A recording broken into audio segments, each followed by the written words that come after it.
Not too long ago, we were in our video planning meeting and looking at what videos needed to be done in the next few weeks. And I said, I'll do Habakkuk, not really knowing what I was going to talk about. And as we're sitting there in the meeting, I said, I wonder how you say Habakkuk in Hebrew. Well, it turns out it's something like Habakkuk or Habakkuk. And then I said to myself, well, that sounds a lot like the word for hug. I wonder if there's any relationship between the word for hug, kibuk, and Habakkuk. And so I asked one of my Jewish friends, and they got so excited. We're in this meeting, and he says, do you mind if I look this up right now? And what I found out was very, very interesting. Because according to Jewish tradition, the name of Habakkuk does come from the word to hug or to embrace. And Jewish tradition says that this prophet was the son of the Shunammite woman. You may remember that from the stories of Elisha.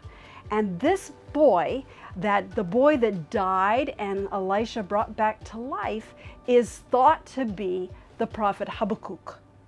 And if you remember the story of Elisha, he laid on the boy twice. He embraced him twice before he came back to life.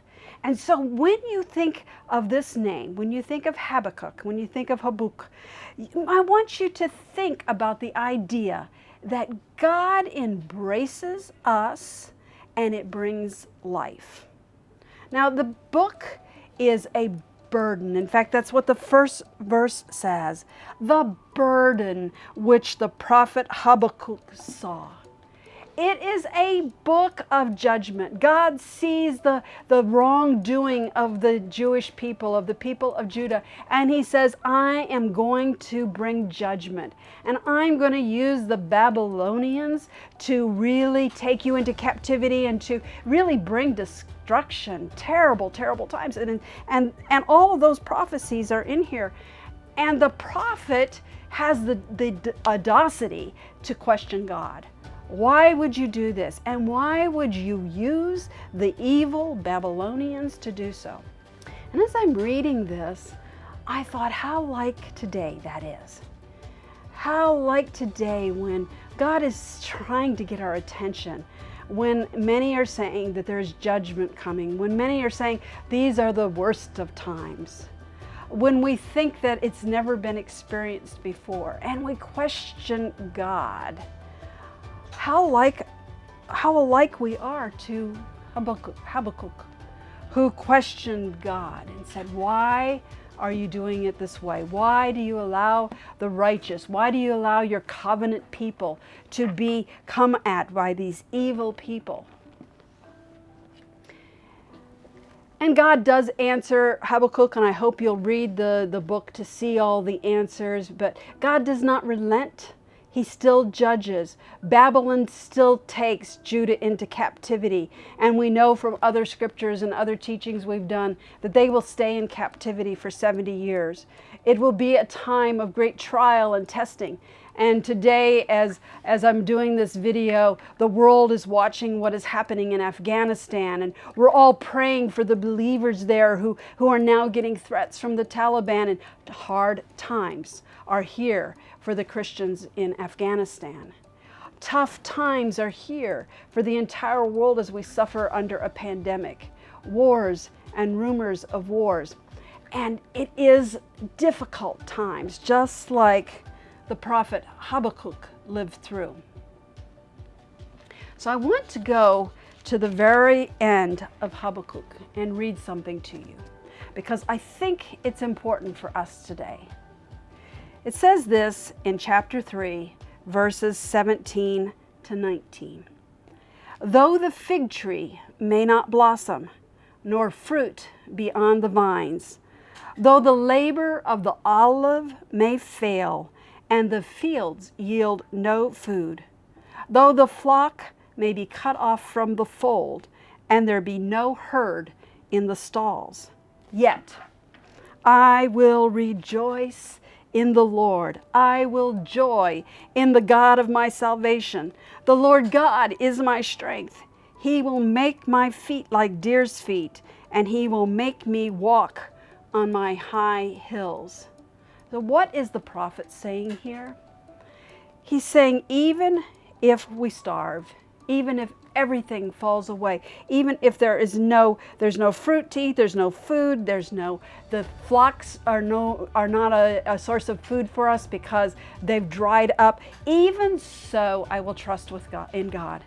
So today we might say, even though the Taliban may destroy the nation of Afghanistan, even though the pandemic may kill thousands or millions of people, even though we may lose our freedoms, even though this or that terrible thing may happen, what should our response be?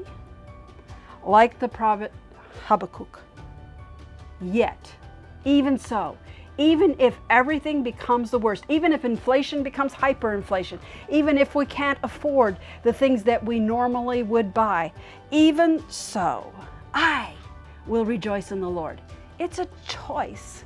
We can choose to be angry. We can choose to be sorrowful. We can choose to sit down and tear our hair. We can choose a lot of things. But I'm suggesting that we choose to say, yet, even so, I will rejoice in you, Lord. I will find my joy in God, who is the God of my salvation. Because you see, the Lord God is my strength. He gives me the power to go through hard times. And he makes my feet like deer's feet. Have you ever watched the deer as they leap effortlessly from one rock to the other, up a hill, like they have boundless energy? That's how God is able to take us through difficult times. He will make me walk on high hills. So I want to encourage you today, no matter what you're going through, no matter what difficulty or what fearsome thing is about to happen, you have a choice. And that choice is to say, I put my trust in you, O Lord. I can't necessarily change what's going on around me. I can't make the pandemic go away. I can't change what's happening in hot spots around the world. But what I can do today is to choose you. So, Lord, I choose you today. Today, I choose to find my joy in you. You are my strength. You are my hope. Without you, I am nothing. Lord, I thank you that you have given me this promise that you will make me like the deer, that I will leap from problem to problem because you are with me. Let's do it today. I encourage you to pray that prayer today. God will never leave you nor forsake you. That's what he promises in his word. He doesn't promise that hard things won't happen. But what he does promise is he will always, always, always be with you in the midst of them.